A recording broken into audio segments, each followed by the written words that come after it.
حضرت ابو بکر صدیق رضی اللہ تعالیٰ عنہ کے زمانے میں ایک خاتون ہے، وہ یمن جانا چاہتی ہے۔ یمن جانا چاہتی ہے، اس نے ایک چٹھی بھیجی ابو بکر صدیق کے نام پر کہ مجھے صحیح سلامت یمن جانے تک کا راستہ دے دیا جائے، یہ مسلمانوں سے مجھے ڈر لگ رہا ہے۔ یہودی عورت ہے۔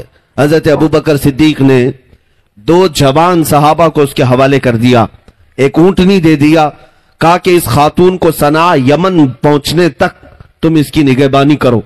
یہ 2 جوان تھے، وہ عورت کے ساتھ ہو گئے۔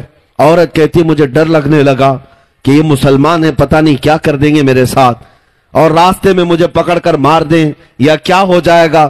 عام طور پر جو لوگوں کا ذہن بنا ہوا تھا، یہودی خاتون یہ کہتی رہی، اور یہ دونوں نوجوانوں نے اسے اونٹ پر سوار کیا، مدینے سے یمن کے راستے تک چل پڑے۔ جب بیچ میں کوئی چوکی آتی، چیکنگ پوائنٹ آتا، تو وہاں پر بھی صحابہ ہوا کرتے، وہ پوچھتے کون ہے اوپر اور تم کس طرف جا رہے ہو؟ یہ دونوں نوجوان صحابی کہتے ہم خلیفہ رسول ابو بکر صدیق کے ساتھ کے حکم پر آئے ہیں، اور اوپر ایک خاتون ہے جو ملک یمن جانا چاہتی ہے۔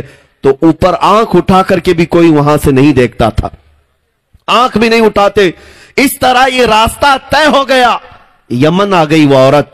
توجہ چاہتا ہوں، جب یمن پہنچی تو اپنے خاندان والوں کو جمع کر کے کہتی ہے اے لوگو آؤ، میں ایک بات آج تمہیں بتا دوں، میں مدینے سے گھبرا کر کے نکلی تھی کہ کہیں مسلمان میری عزت پر حملہ نہ کرے، میں اپنے خاندان میں آنا چاہتی تھی یمن میں، لیکن آج تم سب کے سب گواہ ہو جاؤ، ان 2 جوانوں کو میں نے پورے سفر میں دیکھا، اتنے دنوں کے سفر میں ایک آنکھ اٹھا کر کے بھی انہوں نے میرے چہرے کی طرف نہیں دیکھا۔ آج تم سب گواہ ہو جاؤ کہ میں واپس یمن میں نہیں، مدینے جا کر رہنا چاہتی ہوں اور اسلام کے دامن میں رہنا چاہتی ہوں، اس لیے کہ مجھے اگر کوئی عزت کی حفاظت دے سکتا ہے تو محمد عربی کا غلام ہی دے سکتا۔ میرے عزیزوں،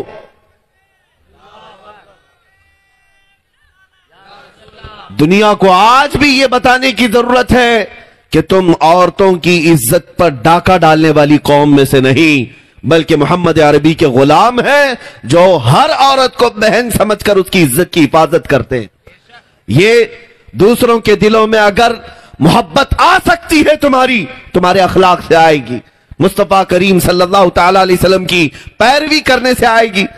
مجھے وہ بات بھی یاد آتی ہے، آج ان دجالی میڈیا کو پروپیگنڈا کرنے دو، تمہارے متعلق 1000 پروپیگنڈا کرنے دو کہ یہ آتنکوادی ہیں، یہ دہشت گرد ہیں، یہ ٹیررسٹ ہیں، ان کو سوئی بھی ملے تو بم لگنے لگ جائے، ان کو 8 سال کا بچہ بھی بڑا مجاہد لگنے لگ جائے۔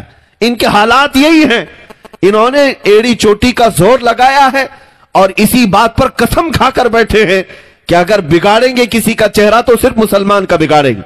ان کو 1000 کوششیں کرنے دو، لیکن اے مسلمانوں، اخلاق و کردار تو تمہارے ہاتھوں میں ہے، محبت کے طریقے اور سلیقے تمہارے ہاتھوں میں ہے۔ افغانستان کی سرزمین کی بات کر رہا ہوں، 2012 آج سے تقریباً 8-9 سال پہلے کی بات، کہ وہاں پر نیٹو فوجیں اپنے قدم جمائی ہوئی ہیں، ہر ملک کی فوجیں وہاں پر، ان پر رسا کشی چل رہی تھی، طاقت کے بل بوتے پر امریکہ، یورپ، پتہ نہیں کتنی فوجیں وہاں پر موجود تھی۔ ایک ایسا انسیڈنٹ، ایک ایسا واقعہ پیش آیا، ایک خاتون رپورٹر ہے، وہ امریکہ کی رہنے والی، جو رپورٹنگ کرنے کے لیے افغانستان کے میدان میں گئی تھی کہ حالات دیکھیں۔ وہ روزانہ رپورٹنگ کرتی تھی کہ کہاں کیا کیا حالات ہیں۔ نیوز والی ایک عورت صحافیہ، لیکن اس کے ساتھ ایک دن ہوا یہ کہ شام کا وقت تھا، وہ ایک جگہ سے اکیلی آ رہی تھی، 2 یا 4 فوجیوں نے اس پر حملہ کر دیا، اور وہ فوجی کوئی وہاں کے نہیں تھے، یہ نیٹو افواج میں سے تھے۔ انہوں نے اسے پکڑنے کی کوشش کی اور اس کے کپڑے پاڑ رہے تھے، وہ کسی نہ کسی طرح اپنی ہوس کا شکار اسے بنانا چاہتے تھے، لیکن وہ عورت نے چیخ پکار کیا تو اچانک 2 نوجوان جو مسجد کی طرف جا رہے تھے، مسلمان تھے، وہ دوڑتے ہوئے آئے، تو جیسے ہی وہ آئے وہ فوجی اپنے راستے چلے گئے، کیونکہ عزت کا معاملہ تھا، آواز اٹھنے لگ گئی تھی۔ 2 ہی نوجوانوں نے اس خاتون کو پکڑا اور لے جا کر کے ایک کمرے میں بٹھا دیا۔ وہ چہرے والے تھے، ٹوپی والے تھے، نماز کے لیے جا رہے تھے۔ اب یہ خاتون لکھتی ہے کہ ہمارے فوجی جو حملہ کیے تھے تھوڑی دیر کے لیے مجھے کشمکش تھی، لیکن اس سے زیادہ ڈر تو یہ افغانی مسلمانوں سے تھا مجھے. پتہ نہیں اب یہ تو آتنکواد لوگ ہیں، یہ تو دہشت گرد ہیں، اب یہ تو میری بوٹیاں ہی تقسیم کریں گے، اب میرے ساتھ کیا کریں گے. وہ خاتون کہتی ڈری سہمی ہوئی اپنے کمرے کے اندر بیٹھی رہی. دروازہ بند تھا، رات کا وقت ہوا تو اچانک دروازہ کھلا، کھانے کا ایک برتن اندر کسی نے کیا اور پھر دروازہ بند کر لیا. میں نے کھانا کھا لیا، تھوڑی دیر کے بعد پھر دروازہ کھلا، عورتوں کے زنانہ لباس کسی نے اندر کیے اور پھر دروازہ بند کر لیا. میں نے نہیں دیکھا کون آ رہا ہے کون جا رہا ہے. کھانا بھی آیا، کپڑے بھی آئے، میں اسی کمرے میں کھانا بھی کھائی، کپڑے بھی پہنے. دوسرا دن آیا، برابر وقت پر دروازہ تھوڑا کھلتا اور کھانا آتا پھر بند ہو جاتا. یہی وہ دو نوجوان تھے جو ہر وقت کھانا پہنچا رہے تھے لیکن دروازہ کھول کر دیکھ نہیں رہے تھے. دوسرے دن شام کے وقت اس کے سفارت خانے سے، اس کے ملک کی ایمبیسی سے کچھ ذمہ دار لوگ آئے اور دروازہ کھول کر اس خاتون سے کہا ہم تمہارے ملک کی سفارت خانے سے آئے ہیں، کیا تمہارے ساتھ کوئی حادثہ ہوا؟ اس عورت نے حادثہ لکھایا، رپورٹ لکھایا اور اس سفارت خانے سے آنے والے نے کہا اے خاتون ان دو جوانوں کا شکر ادا کر کہ یہ ہمارے سفارت خانے تک پہنچ کر کے تیری خبر کیے ہیں، اور ان جوانوں نے ہم سے یہ وعدہ لیا ہے کہ جب تک تجھے ملک تک حفاظت سے نہ پہنچائیں گے اس دن تک یہ محنت کرتے رہیں گے.